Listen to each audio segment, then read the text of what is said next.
नमस्कार, मराठी अपडेट गुरु या यूट्यूब चॅनलवर मी ओमकार संपूर्ण महाराष्ट्रातील लाडक्या बहिणींचं आपल्या चॅनलवरती हार्दिक स्वागत करतो। संपूर्ण महाराष्ट्रातील लाडक्या बहिणींना खात्रीशीर माहिती देणं हाच आपला हेतू आहे।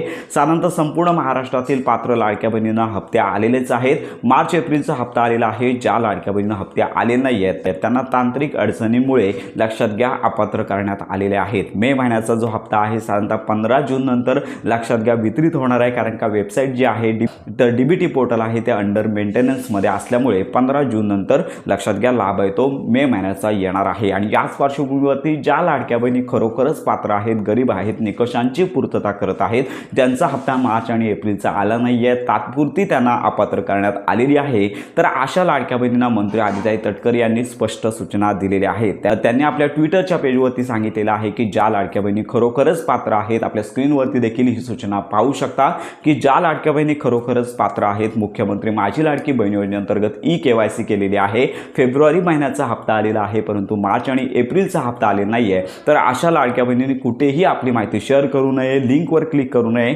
कुणालाही ही जी तुमची वैयक्तिक माहिती आहे ती शेअर करू नये।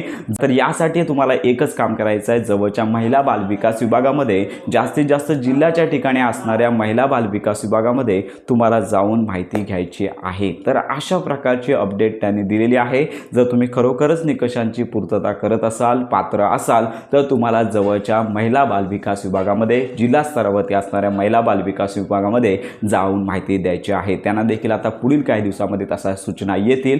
तुमची जी कागदपत्र आहेत, डॉक्युमेंट व्हेरिफिकेशन पुन्हा केलं जाणार आहे आणि याच्यामध्ये तुम्ही पात्र ठरला तर तुम्हाला पुन्हा लाभ आहे तो दिला जाणार आहे। तर हीच आजच्या योजनेसंदर्भात ज्या लाडक्या बहिणी अपात्र झालेल्या आहेत त्यांच्यासाठी ही एकच प्रोसेस आहे। वेबसाईट किंवा हेल्पलाईन कुठेही कॉल करायची गरज नाही आहे, फक्त तुम्हाला जवळच्या असणाऱ्या जिल्हा महिला बाल विकास विभागामध्ये जाऊन त्या ठिकाणी माहिती घ्यायची आहे। कागदपत्र पडताळणी पुन्हा झाल्यानंतर तुम्हाला लाभ आहे तो दिला जाणार आहे। तर असे आदेश देखील आता मंत्री आदिताई तटकरे यांनी विभागाला दिलेलेच आहेत। अजून कार्यवाही सुरू झाली नाही आहे, पुढील काही दिवसांमध्ये ही प्रोसेस सुरू होणार आहे। तर अशा प्रकारची ही महत्त्वाची माहिती सर्वांपर्यंत नक्की शेअर करा।